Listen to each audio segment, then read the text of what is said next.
parler aujourd'hui de l'épopée maritime vers les Indes au début de la colonisation française.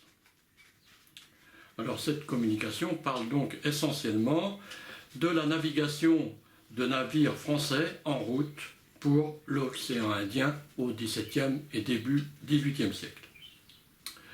Presque tous les Réunionnais ont dans leur généalogie un ancêtre ayant vécu l'aventure des grands voyages au temps de la marine à voile. À commencer bien entendu par les descendants des premiers marins, officiers de marine dont généralement on a conservé fièrement le nom dans les grandes familles bourbonnaises, mais surtout hommes d'équipage beaucoup plus nombreux qui ne laissèrent malheureusement aucun souvenir à leurs descendants. Et déjà, on doit faire une séparation bien marquée entre ces deux catégories. Les premiers sont des nobles ou des bourgeois anoblis ou non, une vingtaine à bord des grands voiliers, qui jamais ne se rabaisseraient à reconnaître comme leurs égaux ceux de la deuxième catégorie, pauvres pouilleux sans nom et sans fortune, crevant de misère à terre, où ils ont été enrôlés parfois presque de force avant d'être embarqués à demi-sous. Ils représentent souvent plus d'une centaine d'hommes de bord, parfois plusieurs centaines sur les grands 4 ou 5 mâts. Chez les corsaires, dont tout Réunionnais se réclamerait aisément, cette ségrégation sociale n'est guère moins marquée. Seuls les pirates n'attacheront que peu d'importance à leurs différences de classe. La bravoure, la force, le sens de l'honneur, la fidélité sont chez eux des valeurs les plus reconnues, quelles que soient les origines familiales. N'ont-ils pas voulu créer une république indépendante à Madagascar, où ils proclamèrent l'égalité des hommes? Peu d'historiens aujourd'hui, et particulièrement les Malgaches, contestent la possible existence historique de Libertalia à l'ouest de Antsiran, c'est-à-dire l'ex-Diego Suarez. C'est tout à l'honneur des aventuriers boucaniers, forbans, frères de la côte, mais leur réputation de diables désobéissants, buveurs, violents et surtout sanguinaires ne leur laissait que peu de chance de se voir retrouver quelque héritier de nos jours. Il vaut mieux être partisan de l'inégalité mais conformiste, c'est-à-dire légitimiste, de bon teint, si on veut laisser son nom à l'histoire, même la petite, ou tout simplement parfois avoir un peu de reconnaissance des siens. Sur ce point, rien n'a changé, c'est aujourd'hui comme hier. Alors à bord des navires à voile, donc, les officiers commandent avec sévérité, sans aucun souci d'humanité vis-à-vis des matelots. Tout juste, les maîtres d'équipage, quartier-maître, timonier, bosco, bénéficient-ils parfois de quelques égards intéressés, surtout lorsque les risques de mutinerie se multiplient. Les officiers supérieurs se réservent les meilleures places à l'arrière du bâtiment, près du poste de commande, où on a installé des salons, des loges personnelles, des douches. Leur nourriture est bonne et variée, certains s'arrogeant le droit de se faire accompagner d'une femme, ce qui, pour les matelots, souvent très superstitieux, constitue une terrible menace. Les femmes à bord sont réputées porter la poisse. En fait, très courtisées, elles doivent le plus souvent passer leur temps à jouer les intrigantes, provoquant des rivalités entre officiers qui nuisent à leur autorité et peuvent mettre en péril la conduite de l'imposant navire. Les femmes sont donc jugées maléfiques, tout comme les lapins d'ailleurs. Les pauvres bouquins, puisqu'il en est ici question, traînent leur réputation de rongeurs invétérés et surtout de reproducteurs impénitents qui fait craindre qu'ils ne s'attaquent en nombre aux parois en bois des cales du bateau, ouvrant ainsi, à l'insu de l'équipage, des voies d'eau incontrôlées, souvent peu accessibles, qui feraient sombrer le navire. À ma connaissance, on n'a pourtant guère entendu parler, raconter ce genre de naufrage. Peut-être parce que les lapins ne sont jamais embarqués. Aujourd'hui encore, le simple fait de prononcer lapin sur n'importe quel navire serait de mauvais augure. Un mythe de plus dans un milieu où la prévision rationnelle concernant les éléments naturels laisse quand même peu de place à la superstition. Les matelots obéissent aux ordres sans prendre le risque de les contester et quel que soit le temps ou l'état de la mer, à n'importe quelle heure du jour ou de la nuit. Ils savent que toute incartade est sévèrement punie. Un manque de vigilance au gaillard d'avant, une fausse manœuvre, un retard dans l'exécution d'un commandement peuvent faire l'objet de sanctions très dures. Mise à la cale sans nourriture pendant plusieurs jours, exposition en plein soleil attachée à un des mâts et fréquemment châtiment corporel au fouet. Toute rébellion caractérisée entraîne la pendaison à la plus haute vergue avec un minimum de cordes pour être sûr de l'efficacité de la sentence. Même si la corde venait à casser, d'où l'expression pendu haut et court. Les manœuvriers et les mousses logent dans les endroits les plus inconfortables, la plupart du temps à l'avant, dans des carrés où on ne peut se tenir debout, et certains voyagent même sur le pont, simplement abrités par des morceaux de toile cirée, ce qui est reconnu comme particulièrement dangereux et malsain. Ils ne sont nourris que de pommes de terre, de gâteaux secs qui rapidement pourrissent, et exceptionnellement d'un peu de lard. Il n'est pas rare qu'ils se préparent eux-mêmes les rats qu'ils chassent à bord. Ils ont droit à un grog, mélange de rhum, de gnôle et d'eau, 2 fois par jour. Les moins résistants meurent de dysenterie, de pneumonie, et surtout, si le voyage est long, du scorbut. Il faut plusieurs mois de navigation sans escale sûre pour atteindre l'océan Indien et les Mascareignes, en passant par le cap de Bonne-Espérance au XVIIe et au début du XVIIIe siècle, et même près d'1 an dans certaines expéditions malchanceuses ne rencontrant pas de vent favorable. Certains matelots, ne supportant pas de telles conditions de vie, voyant leurs compagnons d'infortune mourir du scorbut après une longue agonie caractérisée par des hémorragies, mais surtout la perte des dents, la déformation des membres et une quasi-paralysie, préfèrent se suicider en se jetant à la mer. Ces 2 catégories d'hommes, de même couleur de peau, même s'il y a parfois quelques noirs et arabes parmi l'équipage, le plus souvent de même nationalité et comprenant vaguement la même langue, ne se mélangent pas. Attention, on est encore loin de l'unité linguistique française. Très peu parlent le français, et mon Dieu, quel français! Quelques-uns peuvent comprendre des bribes, mais nos marins de Saint-Malo, de Nantes ou de Lorient ne parlent que le gallo, dialecte populaire uniquement oral, sorte de dérivé de langue romane, ou le breton, langue celtique écrite, elle, dans laquelle on rédige les actes de l'ancien duché de Bretagne quand même, et que Paris assimile déjà à cette époque à un patois préhistorique. La référence aux marins bretons n'est pas particulièrement chauvine. À cette époque, la marine française se fait surtout bretonne.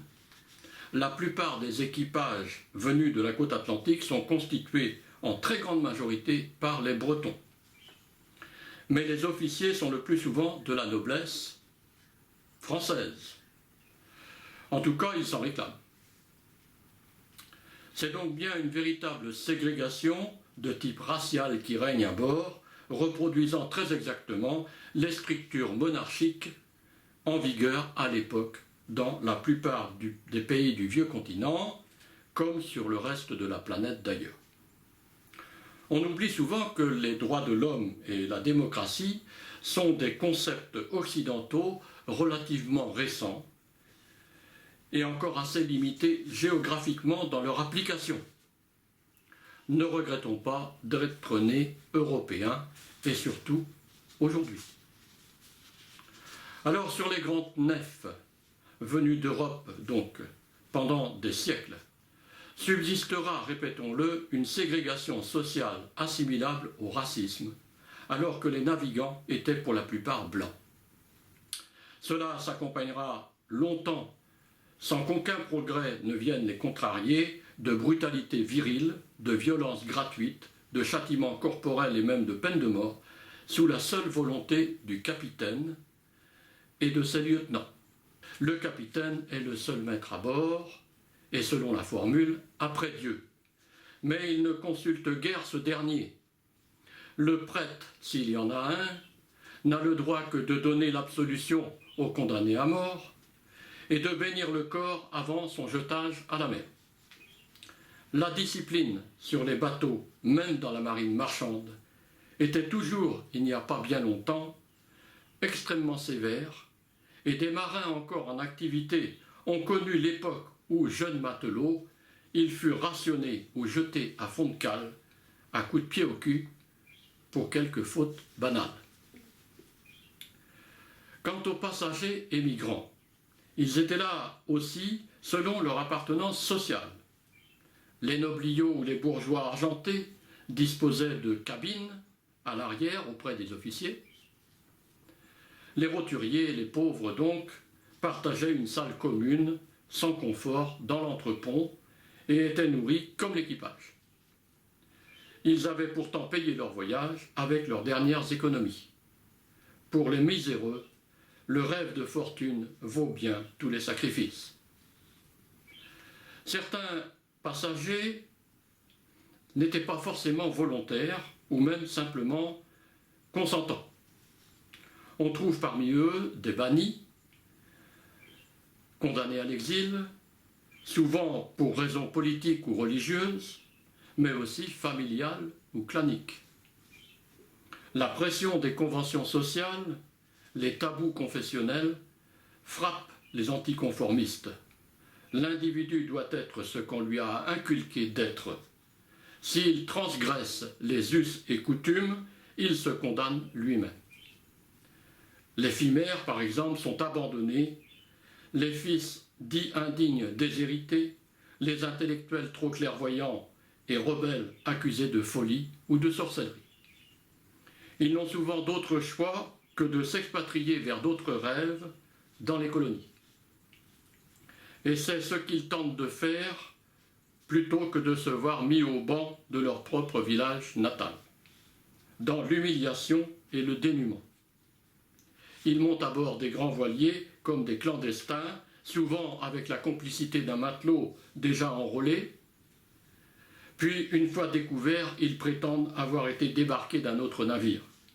Mais ils doivent taire le secret de leur émigration définitive et surtout les raisons de leur départ sans retour, et cela tout au long du voyage. Sinon, ils risqueraient de se retrouver mis au fer et définitivement bannis sur leur propre terre d'exil. Même dans les colonies, surtout dans les colonies, pourrait-on dire, plutôt, la liberté individuelle des Blancs n'existe pas. La loi du nombre, c'est-à-dire celle des notables bien-pensants, qui exercent une pression énorme sur leurs subalternes, supplante tout esprit personnel d'indépendance. Et elle explique certainement le besoin de s'isoler que l'on constate chez les premiers colons de l'île Bourbon. En éloignant les uns des autres leur lieu de résidence, ils mettent en place une première forme de résistance des petits créoles, dont certains se font même parfois qui-vit, c'est-à-dire marron-blanc, en fuite dans la montagne réunionnaise. Évidemment, parmi ces émigrants plus ou moins involontaires à Bourbon, on citera aussi les nombreux débarqués, marins trop âgés pour reprendre la mer, ou le plus souvent trop alcooliques. Et puis, ne faut-il pas oublier les nombreuses filles des orphelinats, des maisons de redressement comme celle de la Salpêtrière, que l'on déporta de force au début du XVIIIe siècle pour servir de femmes aux colons à qui l'ordonnance de La Haye interdisait soudain les mariages avec des femmes de couleur. On ne sut pas trop ce qu'il advint généralement de ces blanches déportées qui cachaient, autant qu'elles le pouvaient, leur absence de filiation légitime, mais on sait surtout que la plupart des colons déjà très métissés ne tinrent guère compte de cette malheureuse ordonnance raciste dont ils ne connaissaient même pas l'existence.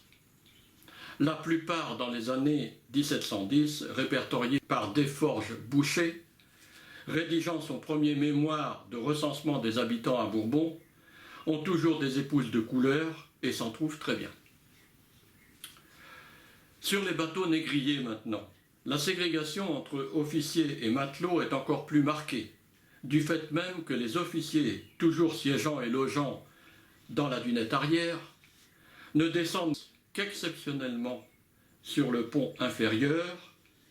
L'équipage, quant à lui, est au contact direct avec les Noirs, dont il partage la nourriture et les lieux de séjour à bord. Une preuve, la mortalité des esclaves, qui est de 15 à 30% selon la durée du voyage, n'est guère supérieure à celle des hommes d'équipage. Ceux-ci, comme les Noirs, se voient infliger les mêmes peines corporelles en cas de faute grave, le fouet, et peuvent être condamnés, je l'ai déjà souligné, à la pendaison. Bien entendu, ce sont des Blancs qui fouettent les Blancs, ce sont eux aussi, les mêmes probablement, car chacun a sa tâche, qui fouettent les Noirs. Et ces derniers restent la plupart du temps les pieds tenus dans les carcans. Une telle ambiance ne pouvait être maintenue que par la peur, donc la violence, la haine, la cruauté, la lâcheté, bref, toute l'inhumanité d'individus se prétendant plus civilisés que les malheureux Noirs qu'ils avaient enchaînés et qu'ils disaient être des sauvages. Mais les esclaves se retrouvent couchés à l'entrepont, serrés comme des sardines, soit, mais mieux protégés du froid et des embruns que les matelots. Les nuits sont glaciales en mer, surtout dès qu'on descend à 40 degrés de latitude sud pour doubler le cap de Bonne-Espérance, préalablement appelé cap des tempêtes, mais aussi pour trouver, loin à l'est, des vents d'ouest favorables, les alizés. Je le répète, ces conditions très dures pour les équipages n'enlèvent rien au caractère intolérable de la traite et de l'esclavage, qui sont à classer comme de véritables crimes contre l'humanité. Mais l'esclave représente une valeur commerciale que le négrier a intérêt à conserver en bon état. Le matelot, lui, n'est qu'un exécutant des ordres qu'il reçoit.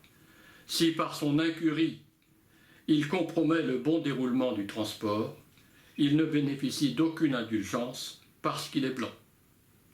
Pour le fautif, c'est la punition, sans procès et brutale, la cale sans nourriture ou le fouet. Je sais, je l'aurais souvent redit durant cet exposé, mais c'est bien pour insister sur l'absence totale d'humanité de la plupart des officiers. Le matelot encourt aussi tous les risques d'agression de la part des Noirs, surtout lorsque ceux-ci sont remontés sur le pont pour être lavés et alimentés. On imagine l'angoisse, la haine réciproque de ces pauvres humains, la terrible méfiance mutuelle, la totale incompréhension entre les enchaînés et leurs gardiens. Lorsque ceux-ci doivent faire danser ceux-là pour qu'ils conservent leur souplesse et leur masse musculaire. Incompréhension est ici le mot le mieux adapté. D'un côté, on oblige des Noirs, apeurés par les fouets et les armes de leurs gardiens, à danser. De l'autre, on ordonne à des Blancs, à moitié terrorisés par le risque pris, de jouer de la musique. Les hommes de commandement sur ces bateaux étaient certainement les plus fous qu'on puisse rencontrer. Quant aux équipages de la marine de guerre royale, ou plus tard impériale, bien peu eurent la chance de s'en faire débarquer. Quand on signe dans la navale, on y vit, on y obéit, on s'y bat et on y meurt.